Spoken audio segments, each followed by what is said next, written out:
If Tyler Perry does nothing else, I need him to invest in what I would like to call BQW. Better quality wigs. Hey y'all, and welcome to my channel.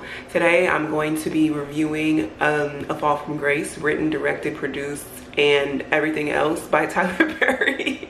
I saw this little thing on Instagram where Tyler Perry was talking about his movie and how we have to watch it and how it's nothing like anything we've ever seen from him before.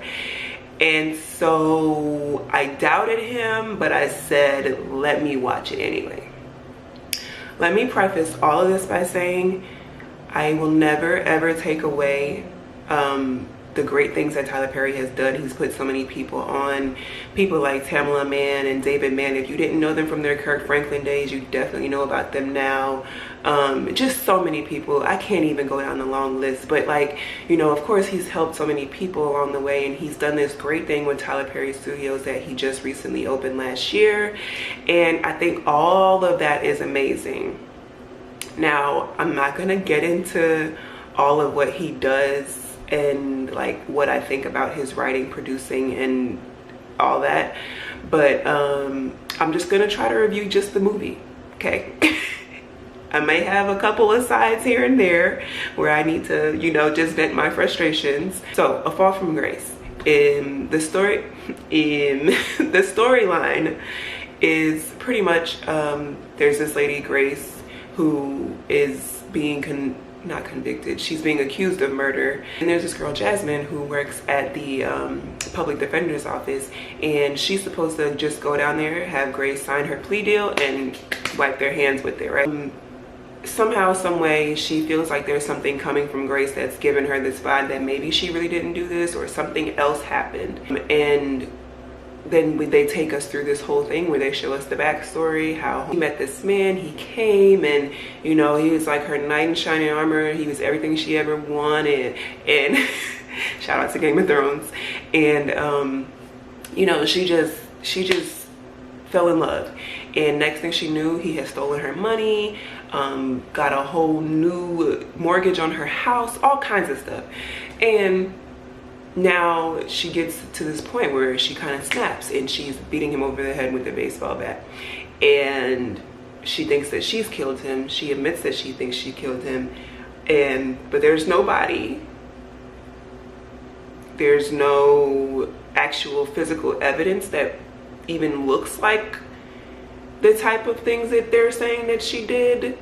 So yeah, then in the end you find out it's her best friend's son. This guy that she's gotten married to is her best friend's son, and they've actually been doing this type of con to a lot of women across the country. Okay, dun dun dun. So that's your plot. Let's get into the acting. So the main character is played by Crystal Fox, and I would say that she does a good job. I mean, I would only assume that she could play the role that's written for her, but the only thing that really troubled me this whole time was that I just felt like, if you've ever seen Haves and the Have-Nots, that she's literally the continuation of Hannah. Like, Hannah literally just came into this movie and said, I'm gonna still be here, and I'm gonna be here, and I'm gonna be crying. Like, I'm always crying. I'm so tired of seeing Hannah crying. So poor Hannah, like poor Hannah. Now, Brisha Webb to me was like a highlight, because I feel like I've seen her in more comedic spaces, and there were some really like there were some moments in there where I felt like she really was convincing. Like the part where she was like, let me help you, let me help you. I felt like, you know, she was like, I felt it. I was like, oh, she want to really help her. Like, she was translating very well, especially in that scene. Obviously, Cicely Tyson, like, honor her, like, she's everything. I don't think I can say anything bad about her ever. And then Felicia Rashad, and you know, like, I don't know why people always say her name like Felicia Rashad. It's Felicia, right? Am I wrong? I think it's Felicia. But she obviously, you know, I mean, she's got her long line of work, and she plays well in her role. Tyler, I mean, as his like more domineering person, I didn't really feel that. Like, I know that's what he was trying to do based on his lines, but like, he still seems like such a gentle person. Like when he's trying to yell at Jasmine or Abrisha and tell her like what to do and just go down there and get paper signed, like he's just not giving me like, no. And yeah, so that's all I have to say about the acting. Everybody else, I mean, was subpar. I don't know, even if I want to say that they were really that bad, I could only feel like they could only really give me what the lines gave them, like what their character was written as. So I don't know that I can necessarily just put it all on them. I don't know what to call this section, but let's say we're gonna call it like wardrobe, wigs, costume, all that. So these wigs, I know Tyler has to know that these wigs are terrible. The husband, like Sarah's son, oh my god, I cannot tell you how I paused and rewound this movie like 3 times just to laugh at his flip-flop flat top. My man was out here looking like Gumby and nobody was gonna tell him, like, yo, that thing was like leaning to the side. I had to ask myself, does his head go that way? No, I was no. And then Hannah, oh my Jesus, oh my Jesus, Hannah's wigs, like, why he keep doing these people like this? Like, it's really bad. And then like his little edge, his line, my edge, it just looks so unnatural. Like, like, Tyler, please,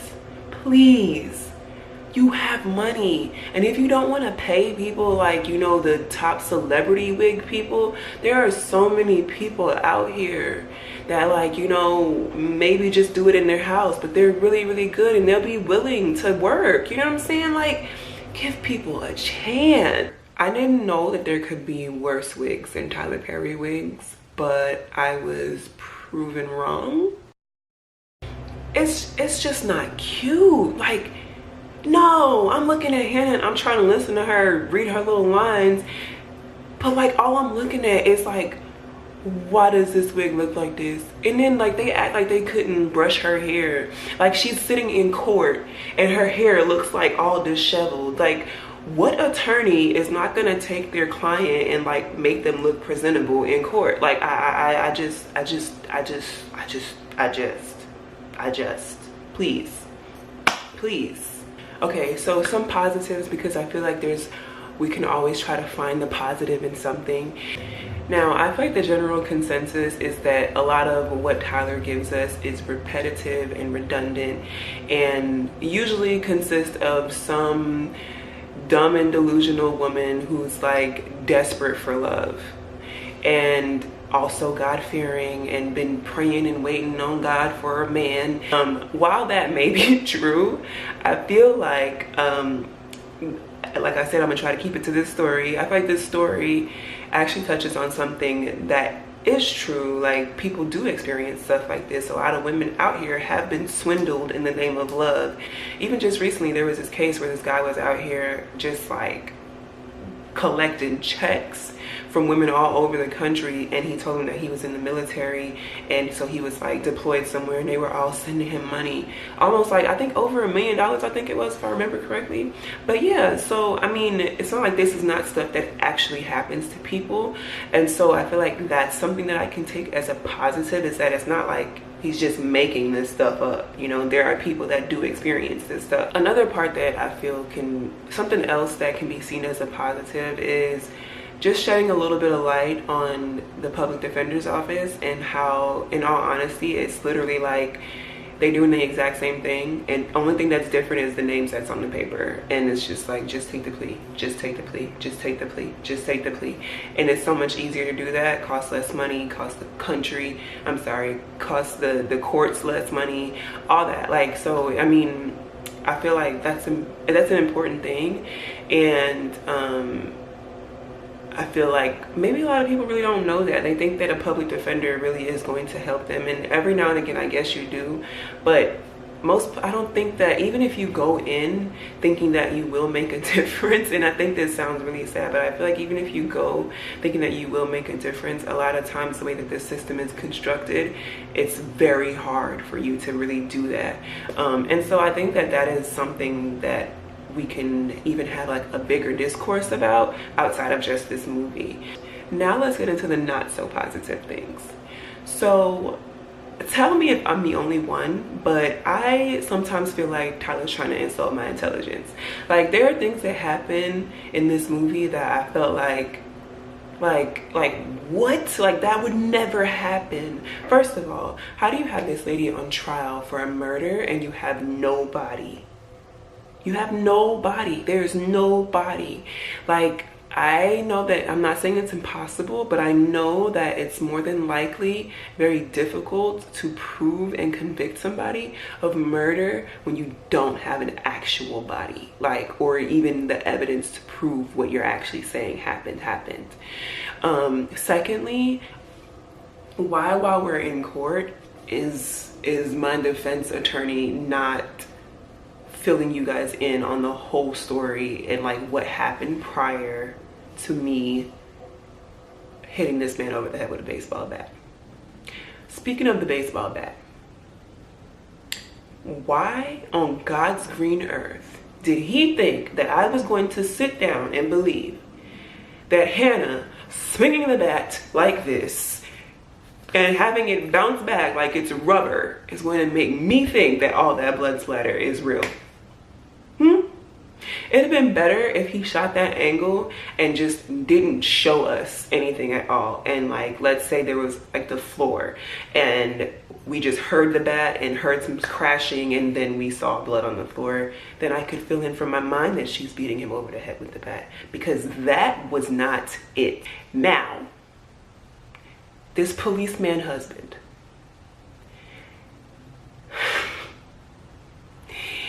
my man, first of all, from the beginning scene, when it started, I thought I was watching The Haves and the Have-Nots. But just by the way the scene was shot, it reminded me of the time when Benny got ran over by the car. Like, what? Like, oh Lord.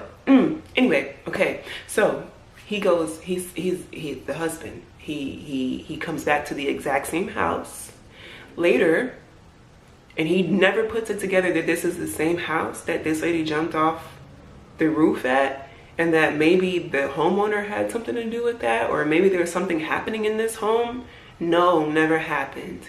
Now my next big, like my real bone that I have to pick with him is when Homeboy really had my man handcuffed, right?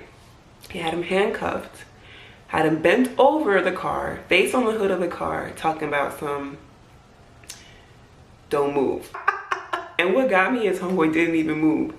And then he left him on the curb. That's illegal.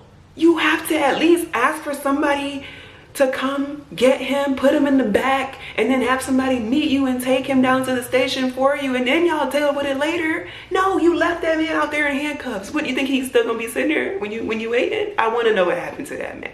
If anybody knows what happened to that man, let me know. Did he run away or did he stay? And then you find out later on in the end of the movie, that's how Sarah got away. Because what? He put handcuffs on her too. Instead of handcuffing her to something where she would have to stay, he handcuffs her and says, don't move. Uh-oh, hope everybody's okay. Then you find out in the end that Sarah was able to get away. You want to know why she was able to get away?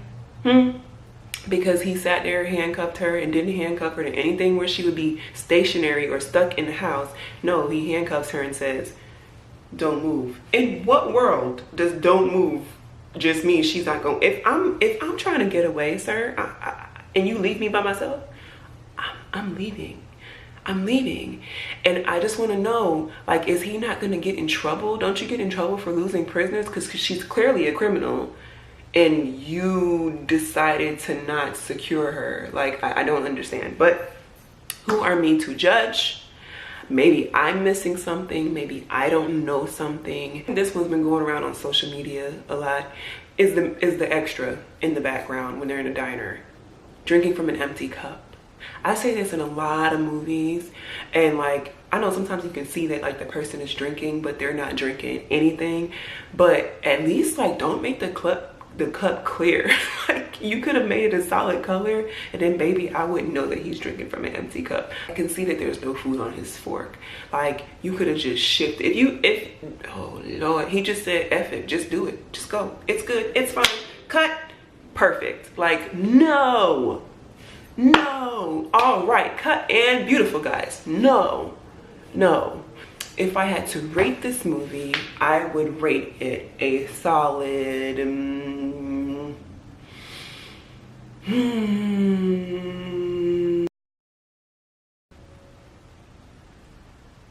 I'd give it a C minus. A C minus. On a scale of 1 to 10, I would give it like a 4, maybe a 5. Because like I said, it wasn't the worst. The storyline wasn't like completely terrible. It's just that I've seen it before, and there's just so much that left me wanting so much more. Like, it just could have been so much better. If you guys saw the movie, let me know what you thought and what you saw. If there's anything that I didn't touch on, let me know in the comments. Like I said, let's have some discourse. Let's talk about it. I'm all for it.